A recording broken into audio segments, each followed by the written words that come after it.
Today we're talking about how your work-life balance may actually be killing your marriage and what to do about it.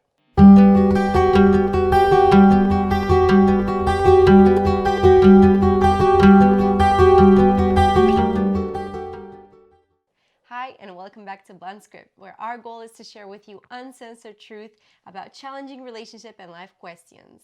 I'm your host, Crina St Juste, and this is my wonderful husband, Ezra St Juste.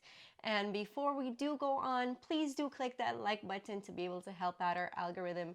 And also do like, follow, subscribe, share, and everything for more wholesome content like this. All right, to go on, today we have a wonderful, awesome icebreaker. And that icebreaker is actually charades. So we're going to be playing a little bit of charades. When was the last time you played charades, Ezra? Yeah. Will I be telling you what you need to act like? No. So what we'll be doing is basically, I have a charades generator here. I have a random word generator, better said.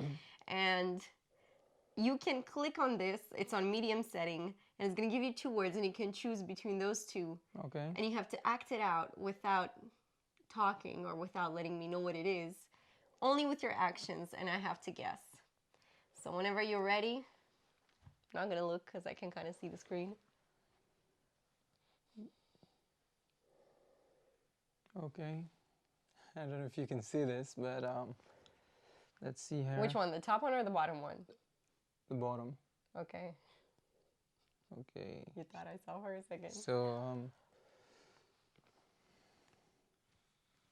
unscrewing a bottle cap, drilling,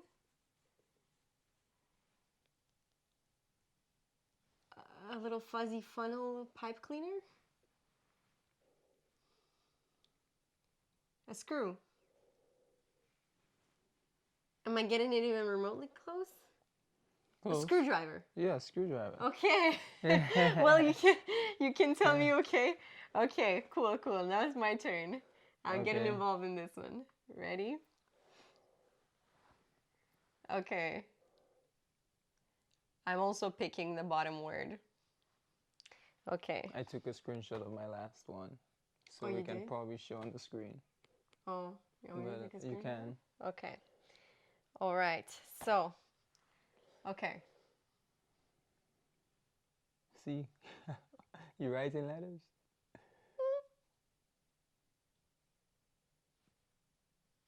Magnets. Yes. Hey, good job. Okay, your turn. Oh, we're doing more? Do one more. Okay. We'll do two each. Yep. Wow.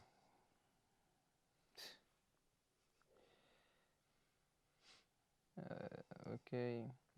I got an easy one. Okay. Let's see if you can get it on your first try. Scissors? Yep. Oh, that was too easy. I generated a few times.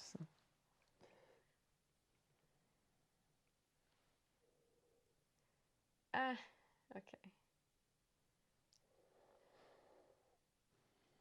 Okay, this might be a little challenging. Okay, ready? Yeah.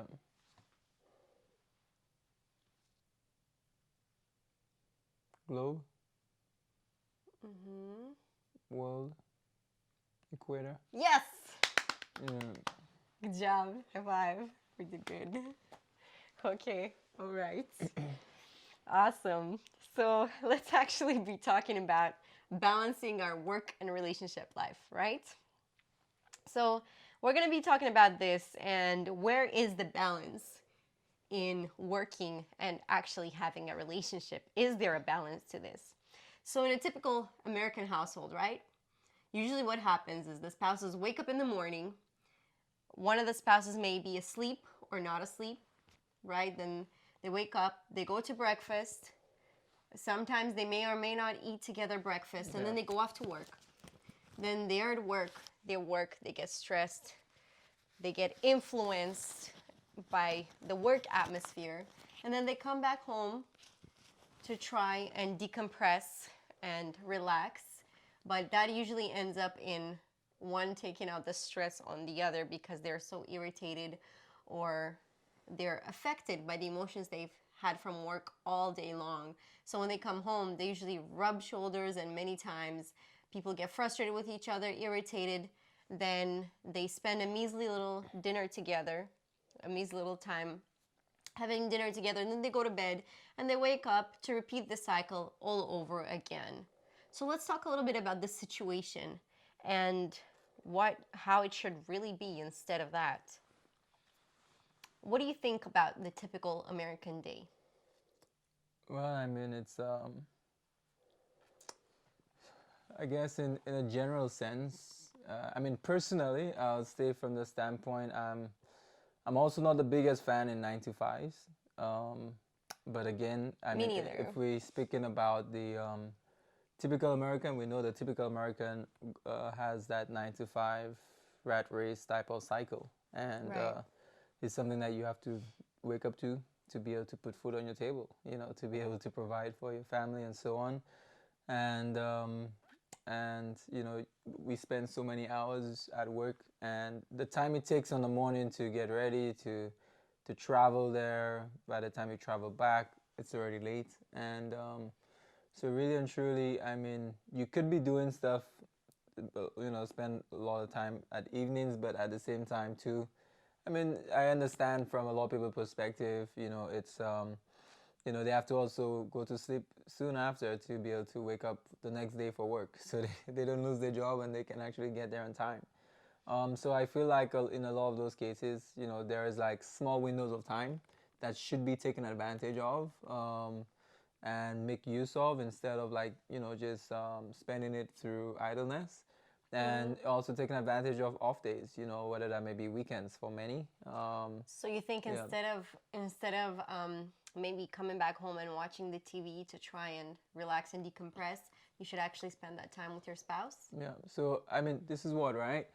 With each couple, I feel like you should take time and learn each other and see, okay, well, you know, what are some ways that my spouse enjoys spending time, right? I mean, what are some ways in which, you know, things that we mutually like that could build our relationship, and, you know, actually being intentional about engaging in those activities. Okay. For some spouses, that may be going out exercising together, right? For some people, that may be Watching TV maybe watching together. something together. I mean, you know, like certain things I'm not a fan of. I don't sit down in front of the television and just, I mean, I haven't done that maybe in like 15 years, you know, just sit down in front of the television and just let time pass. But I believe it's almost like, you know, really trying to see like what are some activities, you know, that we can be able to engage in. What about you? What do you think about that? Right. Well, I think it's very important to spend time with your spouse, right? So, but there is also that little place there, not place, but the little factor in where a lot of people, when they come home from work, they're very affected by the stressful day they've had. And they do not know how to leave stress at the threshold. And this is one thing I would probably say really has to be reiterated and really has to be drilled into our minds, because it doesn't come easy for anyone. It's a habit that's created, and it's something that we do, right? We choose to do, is leave our work and stress at the threshold. And I mean, we can tell our spouse about, hey, this is how my day at work has been. But I think it's very important to leave the problems behind, because then I feel like this is when you take it with you, then you take it out on your wife, because you take that agitation and stress and anything, or your husband, and the slightest little knockoff or the slightest little thing that sets you off, you're just gonna lash out because you're already like up to here, right? You're in stress, anxiety, all these things, and as soon as something went that didn't really rub well on you, then you just explode. Yeah. So I think it's very important to be able to learn to, first of all, leave that stress at the threshold, so that when you do come to be able to spend time with your spouse, then it can be quality time instead of frustrated, going at each other, constantly teeth grinding type of time with each other, Yeah. you know? I think that's very important in quality time versus spending time. So this is the thing, right? I can imagine some people listening and like, okay, well, you're having a rough day and such and such is going on, it's a nice thought to be able to live it out. But then how do I do that? Well, After being so stressed, like how do you do that? first and foremost, pray about it because you need heavenly strength for that. But also, as well, it's just a habit you create. I mean, you might not be successful the first time, the second time, but being conscious every single time before you come to the threshold, like put a memo in your mind every time you're about to cross into the house. Just think, okay, this is where I leave all my stuff.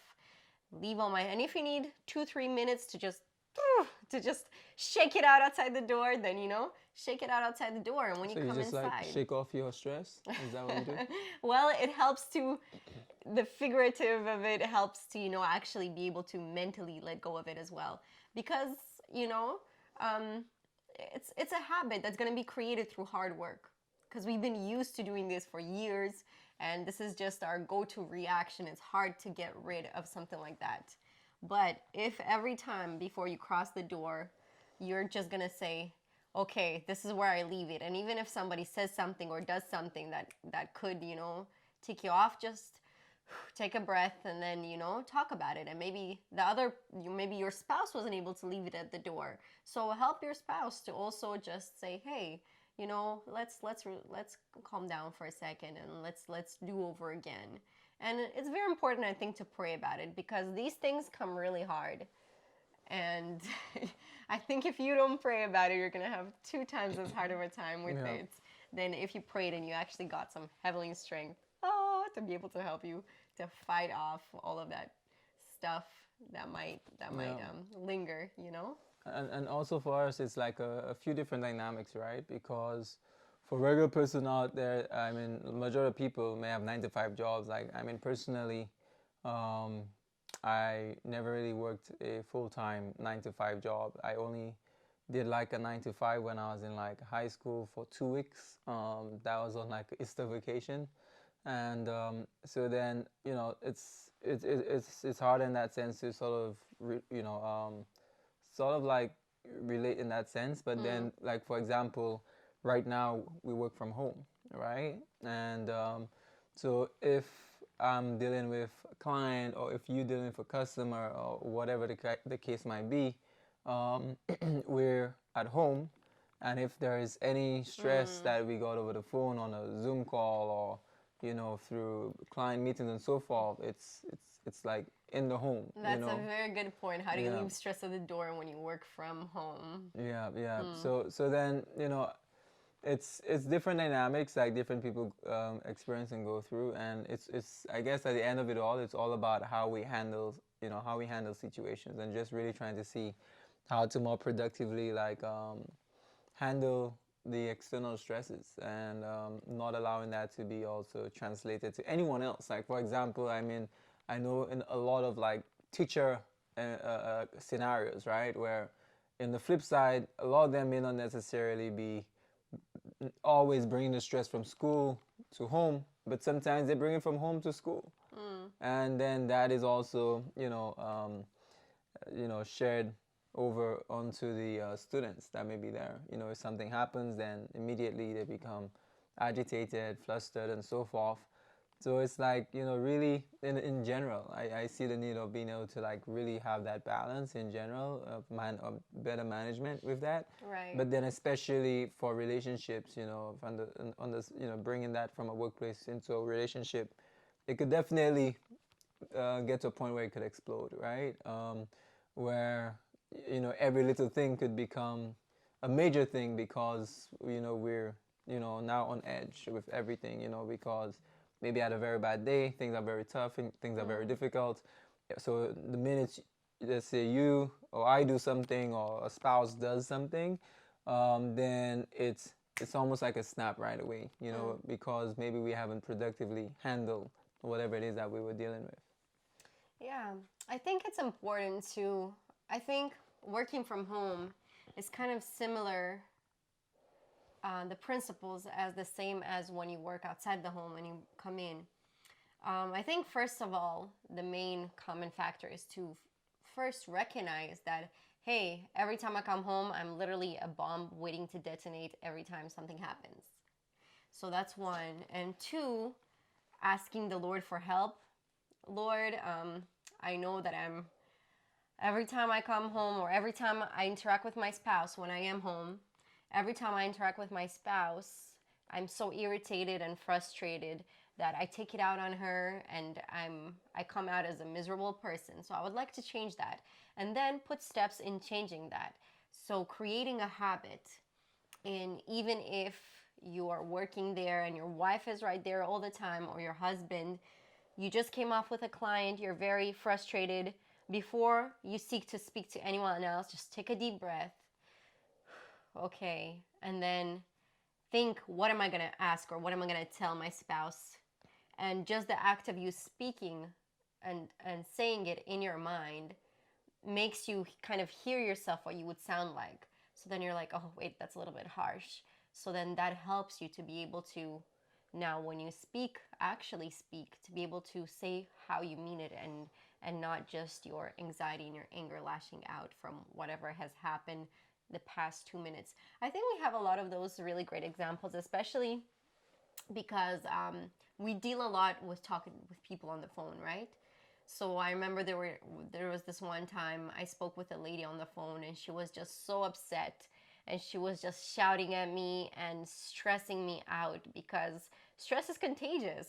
I don't even know, like, her solution, the solution to her problem was super easy, but her stress, she was so stressed and shouting and frustrated that it almost got me frustrated and anxious and just desperate for something. But then I have kind of sort of cultivated also a habit of just taking a deep breath before I respond to that person. And that helped me also in my marriage life, where um, when the lady called, I just took a breath and I responded in a calm manner.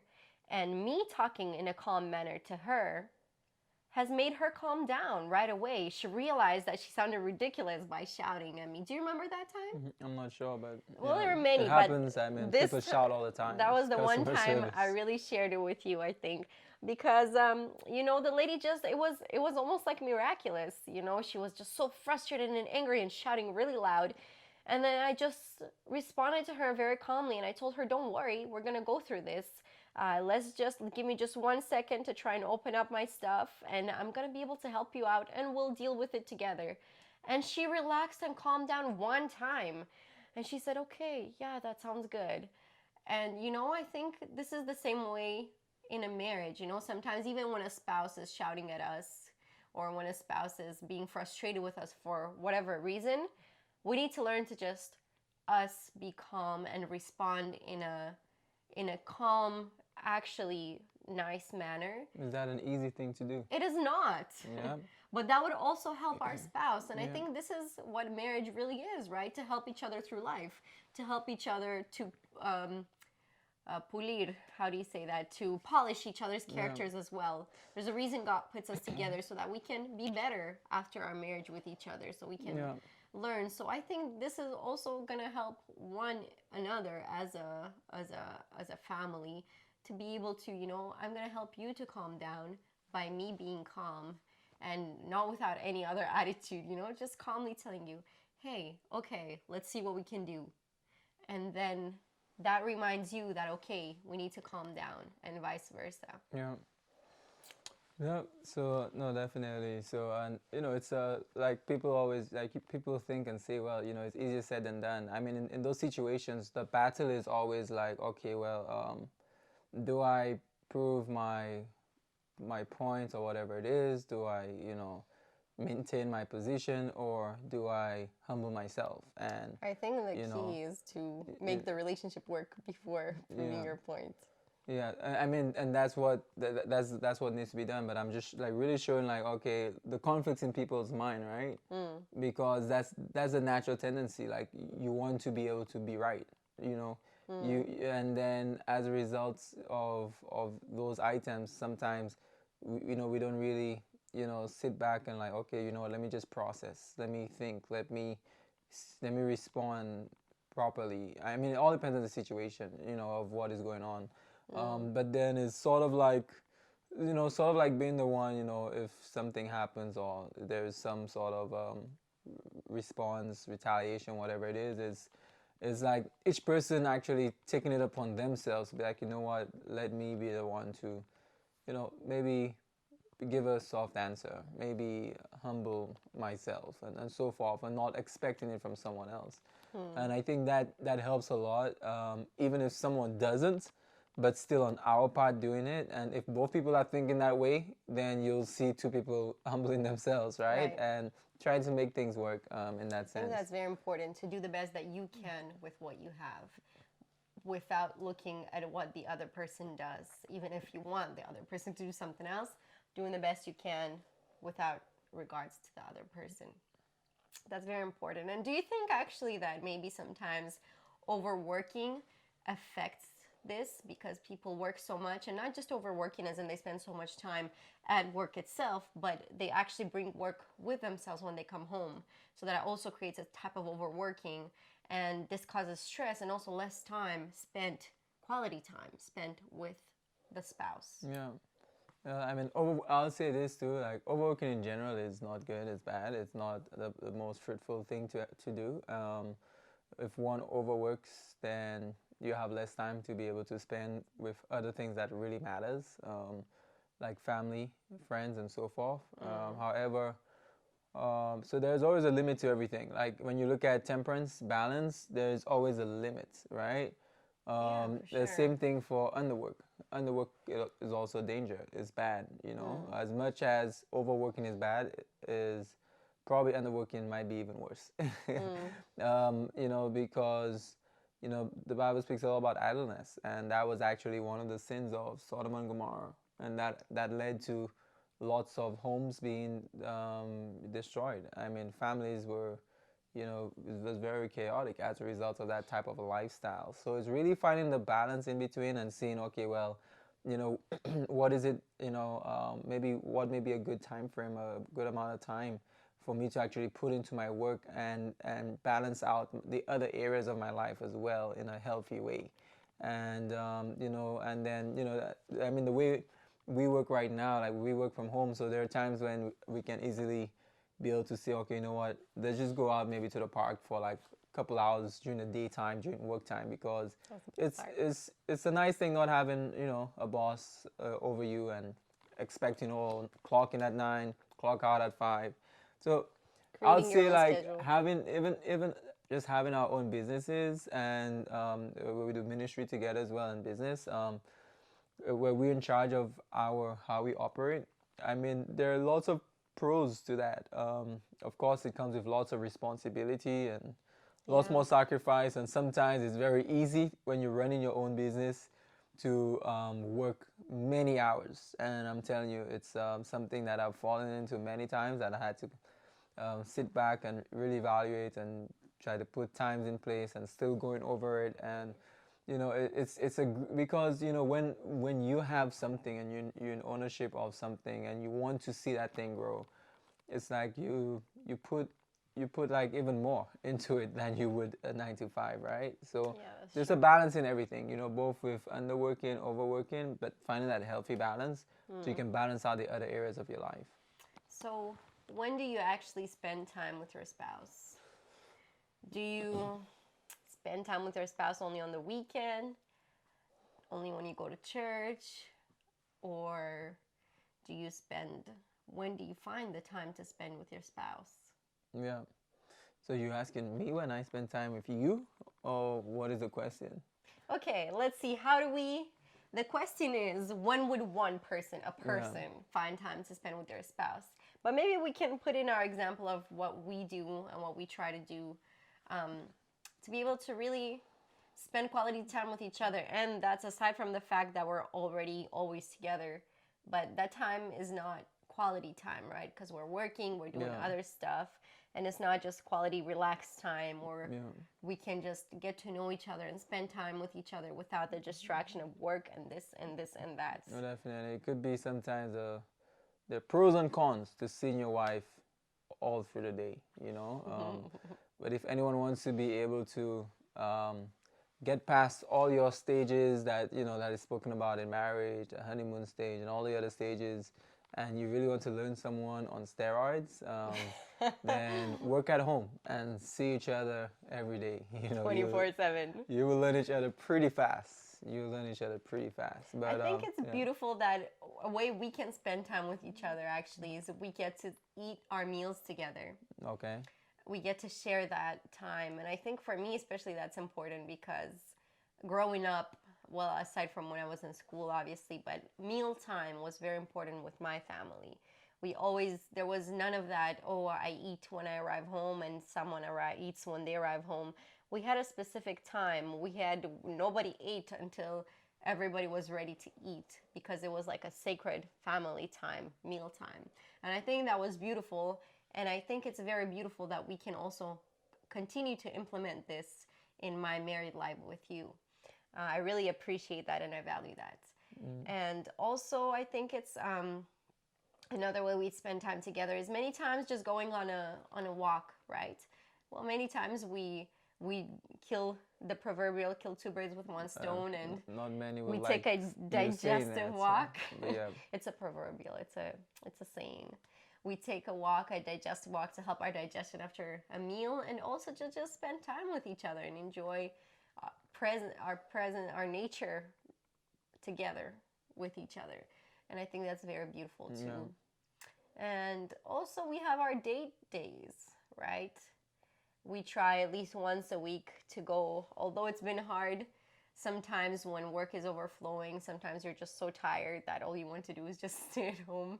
But we've been at first we were a lot more consistent. Now we've kind of managed it a little differently, but we still are pretty consistent in spending at least a few hours going on some kind of date, whether it is going out to play tennis or whether it is going out on a hike somewhere out there that requires more driving, or doing whatever we do, or going ice skating, or just doing what we do. But we always find time to kind of have a little date, because just because you're married doesn't mean you're not still, courting and stuff. Yeah. No, that's important. And so, I mean, those are different areas and ways in which you spend time. And then there are also essential times that could be spent together as well. Like, for example, as a Christian family, one of the things that we believe is very important is God. We believe that God is first and priority in our lives. And then, family, is God, and, family. And and God loves families, God wants more families, right? So then, one thing that we do as a family is spend time together with God, right? So that's another way you can spend time, is by family worship, having prayer time together with your spouse, worship together with your spouse. And so on mornings or evenings, we would sing a few songs together. Sing a few songs together, pray together, read together, pray again together, and then we can be able to end off or start off our day, right? And so that's one of the aspects or ways that we spend time with each other, and where we actually grow together. And it's I believe it's a blessed thing, if you can be able to grow in certain areas together with your spouse. That actually is good. Of course, not all the time you get to edify. You both get to edify yourselves in the particular area of life at the same time. But spiritually, I think it's great to spiritually grow together. And I really also appreciate these times, because one of my prerequisites for a husband, before I got married, I specifically asked the Lord to give me someone who I'd be able to ask Bible questions, or things that I don't really understand, or things that I'm having a hard time understanding, so I can understand them better. Yeah, no, definitely. And God gave me you. Oh, praise the Lord. And I really enjoy that. I can just ask you any question. I can ask my husband any question, and he's going to say, okay, well, let's see what the Bible says. And we're going to open up the Bible, and we're going to go through it, and we're going to try and see and answer those questions, and actually get to respond to it and understand it fully. And I think that's a very beautiful thing to be able to do with your spouse. Yeah. And I mean, with all that as well, right now it's 3.5 years about since we've been married.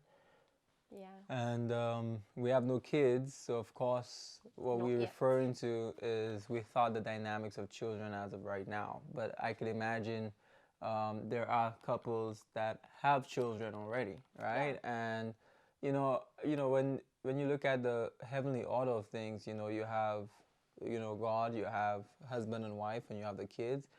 Even then, like if we were to have children anytime, then we still need to find time to spend personally, like together, right?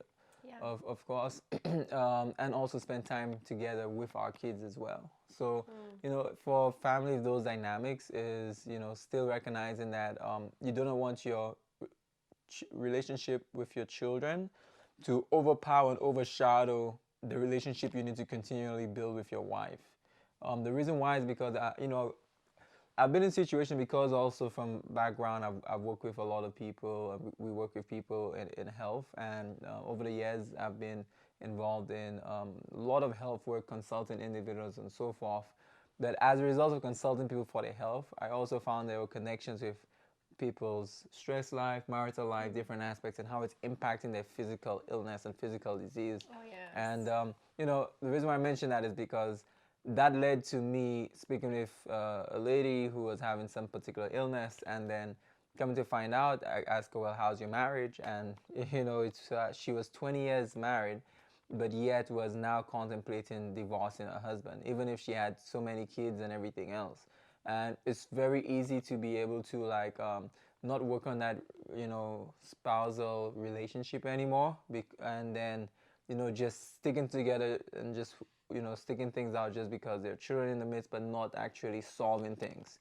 And that's why it's very important, right, to be able to maintain that relationships, solve things as it comes around. Yeah, And I definitely. was able to encourage this lady on simple things that she can begin to do and implement to see how she can begin to win her husband's heart, right? And Mm. moving forward, so that way her husband could be able to like they could both be able to unite. And thankfully, by God's grace, they're not divorced today, and I believe they it looks like they live in a happy marriage, happy life. That's Yeah. great.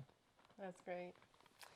Yeah. Well, it's very important to have a balance in your life, in everything. In your relationship.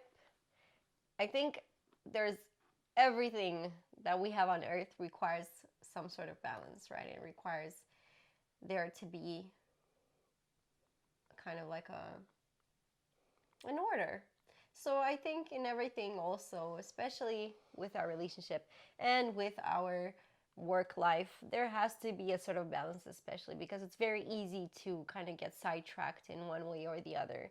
And neither is good to overlook or ignore or neglect the other one. So it's very important to have a balance, and especially as husbands and wives and then future parents, it's important to also be able to teach the next generation how they can do this. And if we do not have it down packed um, before then, or even it's never too late to learn and to show your kids either. But if we don't have it, then it's going to be harder to then teach our children the same thing, because they're just going to take on our habits. So it's very important that you constantly work on yourself and on your marriage and on everything you do, because I believe in one good principle, and is that you have to do the best that you can in every single area of your life. Is that right? Yep. Yes. So, well, on that, we can wrap it up. And what's our question for today for our viewers? You tell me. What's the question today? You gave me a really good question earlier. I forgot. All right. Well, our question for our viewers today is, tell us what is a really, really good date idea that you have that a spouse or even just a couple going out together can do. Please leave your comments down below. We're always really excited to be able to read your comments and your suggestions and your little bits of wisdom from all over the world. Before you end, maybe you give us a date idea that we can do maybe on our next date. Okay. I think a really good date idea to do would be, for our next date. This is tricky because Yeah.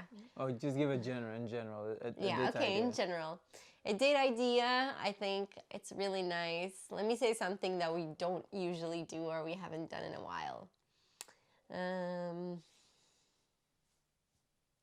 8 hours later. Wait, I got it. The first thing that comes into my mind, we haven't done that in a while, is target practice. And I kind of miss doing that. So, yeah, that could be a date idea for our next date.